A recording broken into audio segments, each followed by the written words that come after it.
مقابلہ ہو رہا ہو تو وہاں یہ چیزیں بیان کی جاتی ہیں۔ اب اگر سقائے حاج اور عمارت المسجد کے عامل جو ہیں، یعنی یہ عمل کرنے والے، کعبہ کو تعمیر کرنے والے، حاجیوں کو پانی پلانے والے لوگ جو ہیں، اگر یہ مشرک ہوں تو پھر ان کا مقابلہ مومنوں کے ساتھ نہیں ہے۔ یعنی وہاں پر اعظم کا لفظ جو ہے وہ بطور اس میں تفضیل کے نہیں ہوگا، لفظ تو اس میں تفضیل کے طور پر ہوگا لیکن معنی اس کا مبالغہ والا ہوگا جی، کیونکہ ان کا مقابلہ بنتے ہی نہیں۔ مومنوں کے اور کافر کا عمل تو ہے ہی بے اعتبار، کافر کا عمل تو کسی کام کا نہیں ہے، وہ تو ایسے جیسے سراب ہو، بندہ سڑک پہ جا رہا ہے یا ریتلے علاقے میں جا رہا ہے، گرمی ہو دھوپ ہو، دور اس کو دکھائی دیتا ہے کہ پانی پانی کھڑا ہے، پیاسا بھاگتا رہتا ہے، دوڑتا رہتا ہے کہ پانی جا کے پیوں میں، لیکن جب وہاں پہنچتے ہیں تو پانی آگے آگے چلا جاتا ہے، وہ تو ریت کی چمک ہوتی ہے جو اسے پانی دکھائی دے رہی ہوتی ہے۔ تو اللہ تبارک و تعالیٰ کہ یہاں کافروں کی یہ مثال بیان کی گئی ہے، یہی مثال بیان کی گئی ہے کافروں کے اعمال کی، میں یہ بھی اپنے طور پر نیکیاں کر رہے ہیں اور یہ سمجھ رہے ہیں کہ ہم یہ جا کر اجر پائیں گے قیامت والے دن۔ اللہ تبارک و تعالیٰ نے فرمایا کہ ان کے اعمال بھی سراب کی طرح ہیں، جس طرح سراب کے پیچھے بھاگنے والا بندہ اسے کچھ ہاتھ نہیں آتا، اسی طرح کر کے کافر شخص جو ہے اس کے اعمال بھی سراب کی طرح ہی ہیں، جتنا مرضی بھاگتے جائیں ان کے پلے نیکی ہاتھ آنے والی نہیں ہے، نیکی ان کے پلے پڑنے والی نہیں ہے۔ تو اب دوسرا معنی، اب اس سے یہ تو ثابت ہو گیا کہ کافروں کا کوئی عمل ان کو فائدہ نہیں دے گا، وہ بھی قیامت والے دن، قیامت والے دن کافر کا کوئی عمل اسے نفع نہیں دے گا، ٹھیک ہے نا جی۔ یہاں بھلے اللہ تبارک و تعالیٰ دنیا میں اسے عطا فرما دے، یعنی کسی جیسے ماں کے ساتھ نیکی کرتا ہے، صلہ رحمی کرتا ہے رشتہ داروں کے ساتھ، ان پر دنیا میں کچھ نہ کچھ اسے مل جائے یہ الگ بات ہے، آخرت میں اس کے لیے کچھ نہیں، آخرت میں اسے کوئی نفع نہیں ہوگا کافر کو۔ رب تبارک و تعالیٰ نے ارشاد فرمایا، اچھا اب یہاں پر یہ تو پہلا محمل اس کا بیان ہوا کہ لفظ اعظم کا، اعظم جو ہے نا اس میں تفضیل کا سیگا، اس کو ہم مبالغہ کے معنی میں لیں گے۔ اگر یہاں پر مومن کے عمل اور کافر کے عمل میں مقابلہ ہو تو مقابلہ بنتے نہیں ہے، تو اس لیے ہم مبالغہ کے معنی میں لیں گے، اس میں تفضیل کے معنی میں نہیں لیں گے۔ اب دوسرا معنی جو ہے، اگر سقائے حاج اور عمارت المسجد حرام سے مراد مومن ہو، کہ مومن بندہ جو ہے وہ کعبہ شریفہ کی تعمیر کر رہا ہے اور حاجیوں کو پانی پلا رہا ہے، ایک طرف ایک مومن یہ ہے، دوسری طرف دوسرا مومن ہے جو اللہ تبارک و تعالیٰ کے نام کا جہاد کر رہا ہے، میدان جہاد میں کھڑا ہوا ہے۔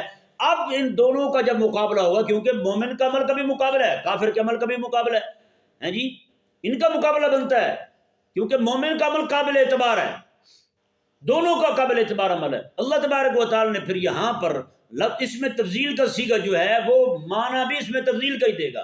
مطلب کیا ہوگا؟ اب معنی اس کا یہ بنے گا کہ وہ مومن جو کعبہ کو تعمیر کر رہا ہے، وہ مومن جو کعبہ مشرفہ میں رہ کر حاجیوں کو پانی پلا رہا ہے، میں اس کا ثواب کم ہے، اس بندہ مومن کا اجر اور ثواب زیادہ ہے جو میدان جہاد میں کھڑا ہوا رب تبارک و تعالیٰ کے نام کی بلندی کے لیے لڑ رہا ہے۔ اس کا نام اونچا ہے، اس کی شان اونچی ہے، اس کی عظمت اونچی ہے، اس کا مقام اونچا ہے بنسبت اس کے۔ اب یہ جو ہے لفظ اعظم جو ہے یہ مقابلہ کو بیان کرے گا کہ یہاں پہ مقابلہ ہو رہا ہے ان کا۔ اب بتائیں بھائی، ایک بندہ جو ہے وہ کلمہ اسلام، دین اسلام کی اشاعت میں لگا ہوا ہے، دین اسلام کے غلبے کے لیے لگا ہوا ہے، دین اسلام کے دفاع میں لگا ہوا ہے، اور ایک بندہ جو ہے دوسرا وہ صرف مستحبات میں لگا ہوا ہے، دونوں کا مقابلہ کیسے ہو سکتا ہے؟ دونوں کا مقابلہ نہیں ہو سکتا۔ یہی میں نے کل کہا تھا، ایک ٹوٹی ہوئی چٹائی پر بیٹھ کر حضور کا دین پڑھانے والا بندہ ہے جی، دوسری طرف ایک پیر جس کے لاکھوں مرید ہوں ہے جی، اور وہ خود دین اسلام کی اشاعت کے لیے کچھ نہیں کر رہا ہے جی، صرف جناب کڑکی لگا کے، پنجرا ڈال کے، جال ڈال کے مرید اکٹھے کرنے کے چکر میں ہے جی۔ ان دونوں کا مقابلہ ہے ہی نہیں، ان دونوں کا مقابلہ نہیں ہے۔ کیوں؟ اب یہ سوال پیدا ہو سکتا ہے کہ یہاں تو جہاد فی سبیل اللہ کی بات ہوئی ہے اور جان خرچ کرنے کی بات ہوئی ہے، تو وہ جو بندہ بیٹھا دین پڑھا رہا ہے، اس سے اس کی عظمت اور شان کیسے ظاہر ہوئی؟ تو پیارے اور محترم بھائیو، خلاق کائنات نے جو ارشاد فرمایا نا کہ جہاد کرتے ہیں، جاہدوا فی سبیل اللہ، اللہ کی راہ میں جہاد کرتے ہیں، تو آگے دو چیزیں بیان کی رفتار نے، باموالہم وانفسہم، اپنے مالوں کے ساتھ جہاد کرتے ہیں اور اپنی جانوں کے ساتھ جہاد کرتے ہیں۔ جہاد کی کئی قسمیں بیان ہوئی ہیں، ایک جہاد باللسان ہے، ایک جہاد بالسیف ہے۔ دین دشمن بندہ اعتراض کرے، اس کا جواب دینا، یہ میرے آقا صلی اللہ علیہ وآلہ وسلم کی طرف سے یہ بھی جہاد قرار دیا گیا ہے۔ یعنی کوئی بندہ دین پر حملہ کرے، زبانی حملہ کرے تو اس کا زبانی جواب دینا، کوئی لکھ کے حملہ کرے اس کا لکھ کے جواب دینا، یہ بھی جہاد ہے، اسے جہاد باللسان کہتے ہیں۔ تو یہ زبان بھی تو جان میں ہی آتی ہے نا، یہ بھی زبان، جیسے وہ تلوار پکڑ کے بندہ میدان کارزار میں کھڑا ہو جائے وہاں جان جانے کا خطرہ ہوتا ہے، اسی طرح کر کے جو بندہ دشمن کو دین حق کا کلمہ سنائے گا، اس کے گستاخی کرنے پر، اس کے بے ادبی کرنے پر، اسلام پر حملہ آور ہونے کی وجہ سے جب کوئی بندہ مومن کھڑا ہوگا تو یہاں بھی جان جانے کا خطرہ ہے۔ اور یہاں بھی اب تو یقینی ہو گیا ہے کہ جان چلی ہی جائے جب بھی کوئی بندہ کلمہ حق کہے گا۔ اس لیے میرے کریم آقا علیہ السلام نے ارشاد فرمایا، ظالم بادشاہ جو ہے اس کے سامنے کھڑے ہو کر کلمہ حق کہنا، حضور فرماتے ہیں یہ افضل ترین جہاد ہے، افضل ترین جہاد ہے، کیونکہ وہاں میدان جہاد میں جو جاتا ہے بندہ، وہاں تو اگلے کو مار بھی سکتا ہے اور خود اپنا دفاع بھی کر سکتا ہے، وہاں سے بھاگ بھی سکتا ہے، لیکن جو بندہ ظالم بادشاہ کے سامنے کھڑا ہو کے کلمہ حق کہے گا تو فرمایا اللہ اکبر کبیرہ، حضور فرماتے ہیں یہ سب سے افضل جہاد ہے، افضل جہاد ہے، کیونکہ یہ بندہ بھاگ نہیں سکتا، اس پہ سامنے کھڑے ہو کے اس پہ حملہ نہیں کر سکتا، تو اس لیے اس کو افضل ترین جہاد کہا گیا ہے۔ ویسے یہ ہندوستان کے جو اتنے جمگٹھ ہے پیروں کا، ان کے لیے بڑا بہترین موقع تھا پرسوں والے دن کلمہ حق کہنے کا۔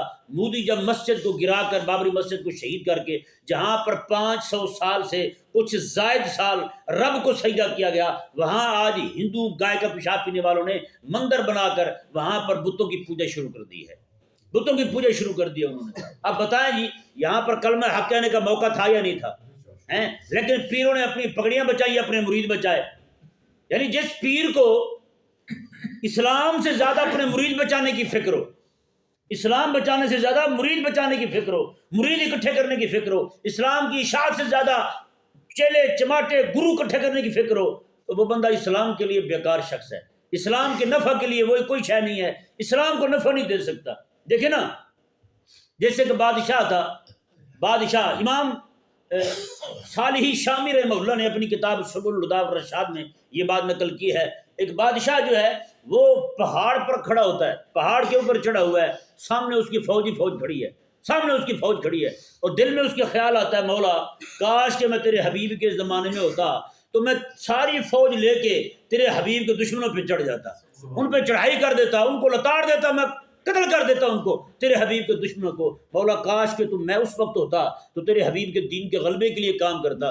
اس بندے کے دل میں صرف اتنا خیال آیا، امام صالحی شامی رحمہ اللہ ارشاد فرماتے ہیں کہ اللہ تبارک و تعالی نے اس کو اسی بات پر بخش دیا، اسی بات پر اس کی مغفرت فرما دی۔ میں تو اتنے اچھے جذبات رکھتا ہے میرے حبیب کے لیے کہ تو اس دور میں ہوتا تو میرے حبیب کے دشمنوں کے ساتھ لڑ پڑتا، یا جو صرف ایک جذبہ اس کے دل میں صرف بیدار ہوتا تو لڑتا۔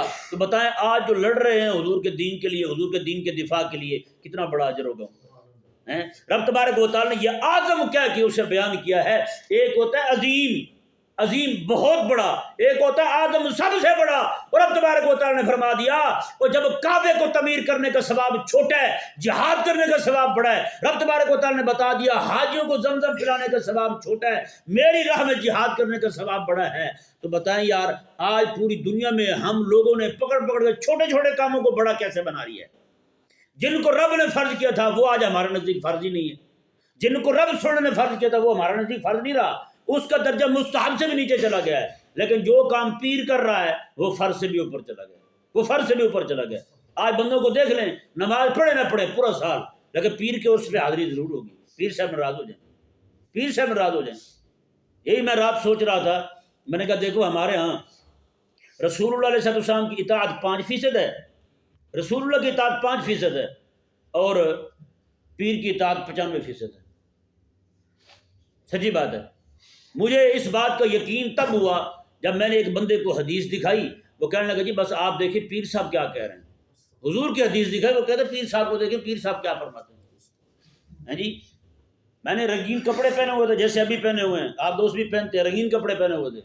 ایک بندہ جو ہے وہ مرید تھا ایک جگہ اپنے پیر کا، تو وہ کہنے لگا جی آپ کے پیر صاحب جو ہے، ہمارے پیر صاحب کون سے کپڑے پہنتے ہیں اور آپ نے کون سے پہنے ہوئے ہیں؟ میں نے کہا یار اس میں کون سی بات ہوئی، پیر صاحب کون سے پہنتے تو ہمارے لیے فرض ہو گیا پیر صاحب جو کپڑے پہنتے ہیں وہ ہم پہنے؟ کہتے نہیں جی پھر تو آپ جو ہے نا وہ فنا فی شیخ کے مت پہ بھی نہیں پہنچے۔ میں نے کہا مجھے فنا ہونے سے بچا لیں بس آپ ہیں۔ بھی رسول اللہ علیہ السلام کی اطاعت جو پیچھے رہ گئی، پیر کی اطاعت وہ پہلے آ گئی۔ جیسے میں نے پہلے بتایا تھا، ایک جگہ میں نے رسول اللہ علیہ السلام کی عظمت اور شان پر بیان کیا، جی کو 50 منٹ گھنٹے کا بیان تھا۔ ایک بندہ جو ہے نا وہ بعد میں ملا مجھے، کہنے لگا جی بیان بس صحیح تھا لیکن پیر صاحب کا ذکر نہیں ہوا، مزہ ہی نہیں آیا بیان کا۔ بتائیں، یعنی یہاں پہ پیر صاحب کی 2-4 باتیں سنانی ضروری تھی، وہ سناتے تو حضور کا ذکر میٹھا ہوتا، وگرنہ حضور کا ذکر بھی پھیکا ہو گیا، بے مزہ ہی رہا ہے۔ میں نے کہا یہ تو ہم نے سنا تھا کہ کریم آقا علیہ السلام نے خود فرمایا کہ میرا حسن جو ہے وہ ملیح ہے، اور اعلیٰ حضرت رحمہ اللہ بھی یہ کہتے ہیں کہ آقا علیہ السلام باقی نبیوں کا ذکر کریں تو میں کہ حضور کا ذکر کریں تو مزہ تو بالا ہو جاتا ہے۔ تو میں نے کہا یہ آپ نے کہاں سے نکالا کہ رسول اللہ کا ذکر بھی پھیکا جب تک آپ کے پیر کا ذکر نہ ہو جائے بیچ میں۔ یہ وہی ہے بھائی، سچی بات ہے، ان ذلیلوں نے صرف کلمہ نہیں پڑھا پیر کے نام کا، باقی سارا کچھ کر چکے ہیں۔ خدا رسول کی اطاعت سے بڑی اطاعت ان کی ہے۔ لوگوں کا ذہن بن چکا ہے، جیسے میں نے اس دن بیان کیا تھا کہ لوگ جو ہے نا وہ رب کی نافرمانی سے ہی ڈرتے، غوث پاک کی 11ویں نہ دی تو کچھ ہو جائے گا۔ ایک بندہ مجھے بتانے لگا کہ ان کے وڈیرے ہیں، کہتے ہیں وہ نماز نہیں پڑھتے، جمعہ بھی انہوں نے 60 سال میں کبھی نہیں پڑھا، جی 60 سال کے بعد جا کے جمعہ شروع کیا انہوں نے پڑھنا، تو نمازیں پھر بھی نہیں غائب ہیں، نمازیں نہیں پڑھتے۔ 11ویں ضرور دیتے ہیں، کہتے ہیں یار جس مہینے 11ویں نہ دیں تو ہمارا نقصان ہونا شروع ہو جاتا ہے، دہی بہہ جاتی ہے۔ میں نے کہا رب کا حکم نہ مانے تو نقصان نہیں ہوتا آپ کا؟ یہاں تک کس نے پہنچایا یار ہمیں؟ یہ سچی بات ہے، جب بندہ رب تبارک و تعالیٰ سے ڈرنا چھوڑ دے نا پھر ایک ایک شے سے ڈرتا ہے، ایک ایک شے سے ڈرتا ہے۔ حضرت رابعہ بصریہ رضی اللہ تعالیٰ عنہ، ان کے پاس ایک بزرگ آئے، انہوں نے دیکھا کہ آپ نماز پڑھ رہی ہیں، بکریاں اور بھیڑیں اور بھیڑیے اکٹھے چل رہے ہیں، اکٹھے کھڑے ہوں۔ نماز سے فارغ ہوئی تو انہوں نے پوچھا اماں ان کی کب سے صلح ہوئی ہے؟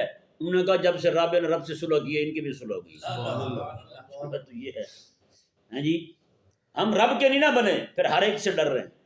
اللہ اکبر۔ حضرت عبداللہ بن عمر رضی اللہ تعالیٰ عنہ، آپ ایسے جا رہے ہیں، لوگ کھڑے ہوئے اکٹھے ہو گئے، میں تمہیں کیا ہوا ہے، کیوں کھڑے ہو یہاں پہ؟ انہوں نے کہا جی شیر بیٹھا ہوا ہے اور وہ گھور رہا ہے، غرا رہا ہے شیر۔ انہوں نے کہا اچھا، آپ آئے سیدھے شیر کے کان سے پکڑ، میں تمہیں شرم نہیں آتی؟ رسول اللہ کے کلمہ پڑھنے والے ہیں۔ اتنا میں شیر ہٹ گیا، واپس پرے چلا گیا، دور چلا گیا، سارے لوگ چلے گئے۔ حضرت عبداللہ بن عمر رضی اللہ تعالیٰ، جو رب سے ڈرتا ہے وہ پھر کسی سے، روایت ہے نا من کان للہ کان اللہ لہ، جو رب کا ہو جاتا ہے رب پھر اس کا ہو جاتا ہے۔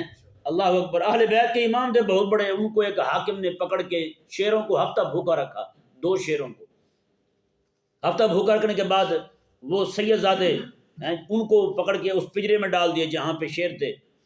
اب اللہ اکبر، وہ جب گئے نا اندر تو دونوں شیر جو بھوکے پڑے ہوئے تھے ہفتے سے، اب ان کا تو کام بنتا تھا کہ اپنا خوراک سمجھ کے شروع کر دیتے، لیکن اللہ اکبر وہ دونوں آ کے اس سید زادے کے پاؤں چڑھنے لگ گئے، پاؤں چڑھنے لگے۔ جب باہر ہے نا جی، لوگوں نے پوچھا، انہوں نے کہا حضرت سنائیں جب اندر گئے تھے آپ تو کیا بنا تھا جب شیر آپ کے پاؤں چاٹ رہے تھے؟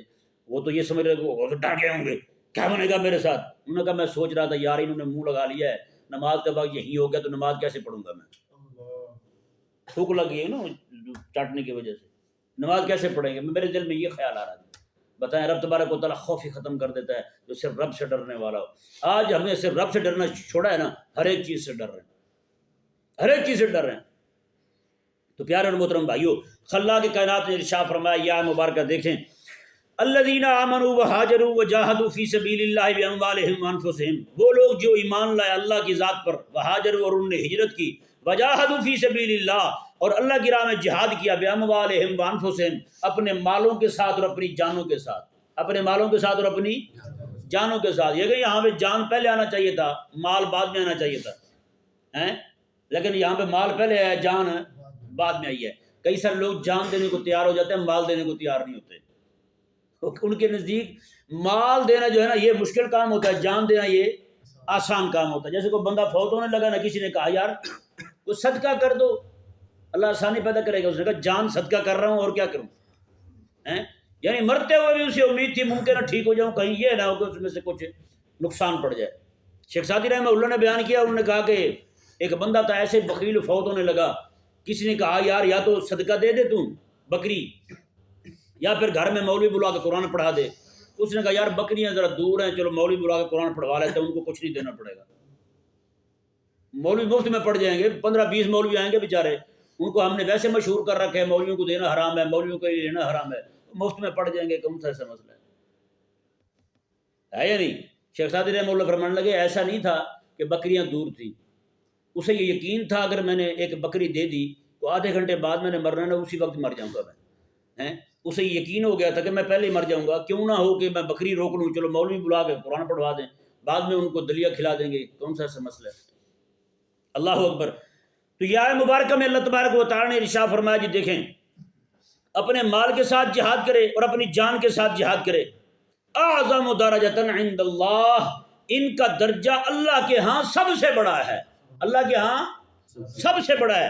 وَأُولَٰئِكَ هُمُ الْفَائِزُونَ، اللہ اکبر کبیرہ۔ اللہ تبارک و تعالی نے انہی لوگوں کی کامیابی کو بطور سند کے بیان فرمایا، اولئک هم الفائزون، اللہ فرماتے یہی لوگ کامیاب ہیں، یہی لوگ کیا ہیں؟ کامیاب ہیں۔ ہاں جی، کوئی بندہ عالم دین ہے، حضور کے دین کے لیے نکلا ہوا ہے، دور دراز کے علاقوں میں بیٹھ کے کام کر رہا ہے۔ حضرت داتا جھویری رحمہ اللہ کا آبائی گاؤں کون سا تھا پتہ ہے؟ غزنی، افغانستان، وہاں سے اٹھ کے یہاں آئے، اکیلے تنہا یہاں بیٹھ کے حضور کے دین کا کام کیا ہے۔ آج بھی امت جو ہے ان کو سلام کر رہی ہے نا، ان کے خدمت دینیہ کی وجہ سے اللہ تبارک و تعالی نے ان کی محبت لوگوں کے دلوں میں ڈالی ہے۔ حضرت داتا جھویری رحمہ اللہ، آج جو لوگ ان کو سلام کرتے ہیں، جاہل سے جاہل بندہ بھی وہاں سے گزر رہا ہو نا، یا تو روک کے سلام کرے گا یا پھر جاتے ہوئے ہاتھ اٹھا لے گا، آپ کے لیے فاتح پڑھ کے جائے گا۔ داتا صاحب رحمہ اللہ کی انہوں نے دیکھا ہوا، داتا صاحب رحمہ اللہ، یہ اللہ تبارک و تعالی نے جو میں سیجعل لهم الرحمن ودا، جو رب کے لیے مخلص ہو جائے نا، اللہ تبارک و تعالی پھر ان کی محبت جو ہے نا، ان کی جو مخلص ہو رب کے لیے، ان کی محبت لوگوں کے دلوں میں ڈال دیتا ہے۔ سیجعل لهم الرحمن ودا، ود مودت ڈال دیتا ہے، محبت ڈال دیتا ہے ان کے لوگوں کے دلوں میں۔ اللہ اکبر کبیرہ۔ آپ بڑے بڑے مشائخ کو دیکھ لیں، بڑے بڑے بزرگوں کو دیکھ لیں، مولا علی رضی اللہ تعالیٰ عنہ کہاں پیدا ہوئے؟ مکہ میں پیدا ہوئے، وفات کہاں، رہے کہاں پہ؟ مدینہ میں رہے، شہید کہاں ہوئے؟ کوفہ میں۔ امام حسین رضی اللہ تعالیٰ کہاں پیدا ہوئے؟ مدینہ منورہ میں۔ شہید کہاں ہو رہے ہیں؟ کربلا میں۔ مزار آج ان کا وہیں پہ ہے، آج ان کا مزار وہیں رہ کر یہ لوگوں کو بتا رہا ہے یار میں رسول اللہ کا نواسا ہو کے دین کے لیے اتنی قربانی دے رہا ہوں، تو کون سا ملا پیر آ گیا جو تجھ سے ہلا نہیں جاتا دین کے لیے، یہ تو دو جملے بھی نہیں بول سکتا دین کے دفاع کے۔ ہزاروں سال بندہ ذکر کرتا رہے نا، اللہ اللہ پڑھتا رہے، تسبیح پھیرتا رہے، اس کا ثواب اتنا نہیں ہے جتنا ایک بندہ مومن کھڑا ہو کے دین کے دشمنوں کے سامنے ایک کلمہ دین کے دفاع کے لیے بولتا ہے، اس کا اجر بہت بڑا ہے۔ یہ قرآن کا فیصلہ ہے، میں اپنی طرف سے نہیں کہتا۔ جو کعبے کو تعمیر کرنے والا جو ہے مجاہد کے برابر نہیں ہو سکتا، تو عام مسجدوں کی تعمیر کرنے والا کعبے کے برابر کیسے ہو سکتا ہے؟ جی جب حج یعنی کہ موسم حج میں یہ آگے پیچھے حاجیوں کو پانی پلانے والا بندہ جو ہے اس کا ثواب چھوٹا ہے، اس بندے کا ثواب بڑا ہے جو اللہ تبارک و تعالیٰ کے دین کے غلبے کے لیے کام کر رہا ہے، تو پھر باقی جگہوں پہ اکیلی گیرویں کرنے والا اس کا شان کیسے بڑا ہو سکتا ہے دین کے مجاہد سے؟ کبھی بھی بڑا نہیں ہو سکتا۔ اللہ کے کائنات نے ارشاد فرمایا جی دیکھیں، اللہ اکبر، جی یہ فرما دیا رب تعالیٰ نے ان کا درجہ بہت بڑا ہے، یہ کامیاب ہیں۔ دو انعام بیان کر دیے نا، آگے دیکھیں جی رب تبارک و تعالیٰ نے فرمایا پھر یبشرہم ربہم برحمت منہ، کئی مقامات پہ رب یہ فرماتا ہے حبیب پیارے وبشر الصابرین، ان صبر کرنے والوں کو خوشخبری سنائیں، حبیب آپ سنائیں ان کو خوشخبری۔ صبر کرنے والوں کی بات آئی تو رب تعالیٰ نے کیا فرمایا؟ حبیب آپ خوشخبری سنائیں۔ جب جہاد کرنے والوں کی بات آئی، رب تعالیٰ کے دین کے غلبے کے لیے کام کرنے والوں کی بات آئی، رب تعالیٰ کے دین کے دفاع کے لیے بولنے والوں کی بات آئی، رب تعالیٰ کے دین کے دفاع کے لیے لکھنے والوں کی بات آئی، تو رب تبارک و تعالیٰ نے پتہ کیا فرمایا؟ وَيُبَشِّرُهُمْ رَبُّهُمْ، ان کا رب خود خوشخبری سناتا ہے ان کو۔ ان کا رب خود خوشخبری سنا رہا ہے ان کو۔ وہ خوشخبری کیا ہے؟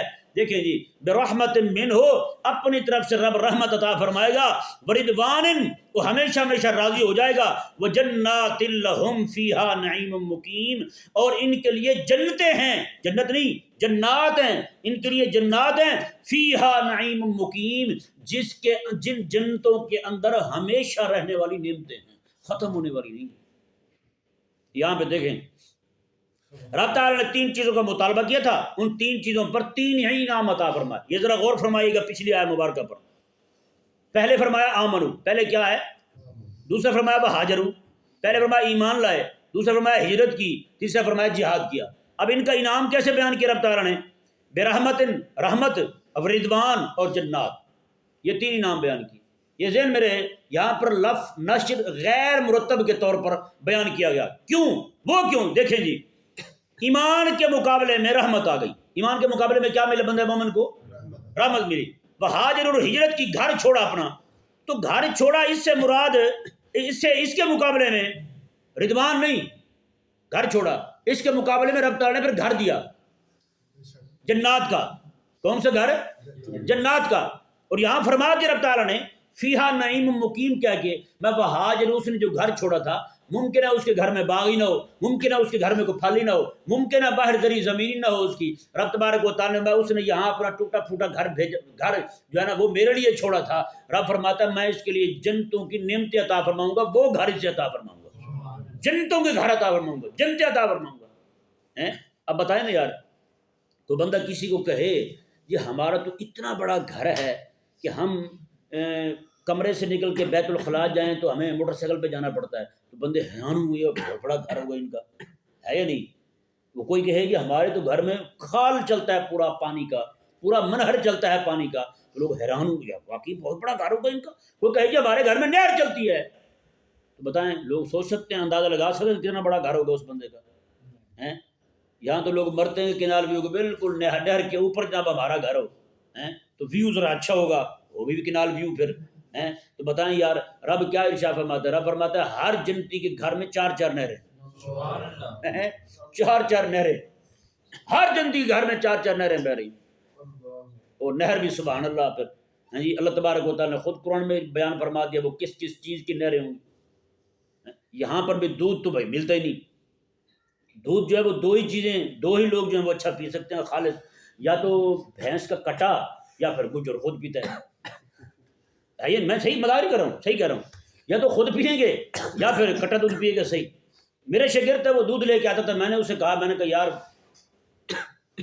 نام آنے لگا تھا زبان پہ، میں نے اسے کہا یار بات سنو، مجھے جو دودھ دیتے ہو نا آپ وہی دیا کرو جو اپنے بچوں کو پلاتے ہو۔ کہنے لگا استاد جی قسم خدا دی انہوں نے بھی یہی پلائی ہے، ملے جلے ہیں وہ بھی، وہ کہتے سارے یہی پیتے ہیں۔ اب حساب یہی ہے کہ یہ 2 لوگ جو ہیں یہی کٹا پیتا ہے دودھ خالص، یا پھر گجر خود پیتے ہیں۔ عوام تو بیچاری وہ پتہ ہے آپ کو کیمیکل والا دودھ پیتے ہیں سارے، اللہ تبارک و تعالیٰ رحم فرمائے۔ تو بتائیں یا جو کیمیکل والا دودھ پی رہا ہو اسے خالص دودھ مل جائے، بتائیں کیا مزہ آئے گا اس کا۔ یہاں پہ جلانی لینے جائیں دودھ، کہتے ہیں جی یہ خالص دودھ ہے 120 روپے کلو، اللہ کی قسم خالص دودھ ہے 160 روپے کلو، خدا پاک کی قسم خالص دودھ ہے 200 روپے کلو۔ میں نے کہا رب قرآن میں فرما رہا ہے، میں حبیب پیارے ان کو میں خوشخبری سناتا ہوں جنت میں خالص دودھ ملے گا ان کو، اور وہ بھی تھوڑا نہیں پوری نہر ملے گی ان کو۔ بتائیں یہاں قسمیں کھا کھا کے خالص نہیں ملتا ہمیں، وہاں پہ کیسے خالص ملے گا؟ میں نے تفسیر میں موسیٰ رسالہ میں بیان کیا ہے کہ کراچی میں ایک جگہ کانفرنس ہو رہی تھی حکیموں کی، ایک حکیم نے کہا کہ شوگر والا مریض جو ہے نا وہ شہد نہ کھائے۔ ایک بندہ کھڑا ہو گیا، لڑکا تھا طالب علم، اس نے کہا جی آپ کیسے کہہ رہے ہیں کہ شوگر والا مریض جو ہے وہ شہد نہ کھائے، حالانکہ شہد میں تو قرآن نے کہا ہے شفا ہے اس میں۔ اس نے کہا ٹھہرو بات سنو، قرآن نے کہا ہے شفا ہے، ہم بھی مانتے ہیں شفا ہے، لیکن اس نے کہا کہ ہم نے یہاں پر کراچی شہر کی بات کر رہا تھا، اس نے کہا 2500 سے 3000 یہ تعداد تھی، 2500 یا 3000۔ انہوں نے کہا اتنی دکانوں سے ہم نے شہد خریدا ہے، سب کو لیبارٹری میں جا کے چیک کیا ہے، ایک بھی خالص نہیں تھا، ایک بھی خالص نہیں تھا۔ تو بتائیں اب ہم کیسے کہیں ان کو کہ شہد لے کے پئیں، آپ شہد لے کے کھائے، شوگر والا مریض کھا لے۔ اور ہر بندے کی تو رسائی نہیں ہے جنگل تک۔ یہاں پہ کیا کرتے ہیں، شکر کا شیرہ ہوتا ہے وہ بنا کے 2-4 مکھیاں اس میں ڈال دی، اور 2-4 اس کے گودے جو نا پھوک جو ہوتی ہے وہ ڈال دی، لوگوں کو یقین ہو جاتا ہے یار باقی نچوڑا ہوا ہے انہوں نے ابھی چو کے لائیں، یہ ہوتا نہیں ہے خالص۔ اب بتائیں یار رب فرماتا ہے واللہ یدعو الی دار السلام، میں رب خالق اور مالک ہو کے تمہیں دعوت دے رہا ہے اس جنت والے گھر کی۔ جنت بنا دیے رب نے، پھل لگا دیے، دسترخوان بچھا دیے، دعوت رب دے رہا ہے، مومن قبول نہیں کر رہا۔ بتائیں کتنے افسوس والی بات ہے۔ تو یہی رب تبارک و تعالیٰ یبشرہم ربہم برحمہ، 3 باتوں کا مطالبہ تھا مومن سے، ایک ایمان کا، ہجرت کا، جہاد کا۔ ان 3 کے مقابلے میں رب تبارک و تعالیٰ نے 3 نعمتیں عطا فرمائیں۔ پہلی نعمت رحمت کی ایمان کے مقابلے میں، اور رضوان جو ہے یہ ہے جی جہاد کے مقابلے میں۔ کس کے مقابلے میں؟ اللہ راضی ہو جائے گا ہمیشہ ہمیشہ۔ کیونکہ یہاں پہ بندہ کرائے پہ بیٹھا ہو نا، وہاں پہ بھی اسے پریشانی ہوتی ہے یار ممکن ہے کسی وقت اٹھا دیں ہمیں، اپنا بھی گھر ہو، بندے کو ڈر ہی رہتا ہے یار ممکن ہے کسی بھی وقت یہ آ کے ہمیں کہہ دیں سڑک چوری کر رہے ہیں آپ یہاں سے اٹھ جائیں، ہے یا نہیں؟ ہر وقت پریشانی رہتی ہے، کوئی نہ کوئی پریشانی ضرور رہتی ہے، کوئی بدماش ہی کھڑا ہو جائے وہی ہم سے جناب چھین لے ہمارا گھر۔ لیکن اللہ تبارک و تعالیٰ کیا ارشاد فرماتا ہے، میں کہ بجنات لہم فیہا نعیم مقیم، اور ان کے لیے جنتیں ہیں اس میں ہمیشہ رہنے والی نعمتیں ہیں، خالدین فیہا ابدا، ان میں یہ ہمیشہ ہمیشہ ہمیشہ ہمیشہ رہیں گے، ابد الاباد تک رہیں گے، کبھی ان کو وہاں سے نکالا نہیں جائے گا۔ ہیں یہ بیان کر کے جنتیں دے کر نہریں دے کر سارا کچھ عطا فرما کے رب تبارک و تعالیٰ مزید فرماتا ہے ان اللہ عندہ اجر عظیم، بے شک اللہ کے ہاں ان کے لیے بہت بڑا اجر ہے۔ حضور شاہ فرماتے ہیں اللہ تبارک و تعالیٰ نے اہل ایمان کے لیے رب تبارک و تعالیٰ نے وہ چیزیں تیار کی ہیں، نہ کسی آنکھ نے وہ دیکھی ہیں، نہ کسی دل میں ان کا کھٹکا گزرا ہے، وہ نعمتیں تیار کی ہیں رب تبارک و تعالیٰ نے۔ تو بندہ مومن کو طلب ہو تو اس کی طلب ہونی چاہیے، حقیقت تو یہ ہے اس کی بھی طلب نہ ہو، طلب اس کی رب تبارک و تعالیٰ کا دیدار ہو، رب تبارک و تعالیٰ تک پہنچنا ہو۔ ظاہری بات ہے وہ ہونا وہاں پہ ہے، تو اس لیے جنت کی بھی طلب ہو جائے تو کوئی بری بات نہیں ہے، جنت کی طلب بھی ہو، اور جنت کی طلب بھی اس لیے ہو کہ وہاں خدا رسول کا دیدار ہوگا۔ بس ایک بندے نے کہا نا دوسرے کے، عربی تھے، اس نے کہا کہ مجھے آپ جنت کی کوئی شان سناؤ۔ اس نے کہا جنت کی شان یہی ہے کہ وہاں پہ حبیب کریم علیہ السلام، وہاں پہ حضور تشریف فرما ہوں گے، حضور کا دیدار ہوا کرے گا۔ اللہ اکبر، اللہ تبارک و تعالیٰ سمجھنے کی توفیق۔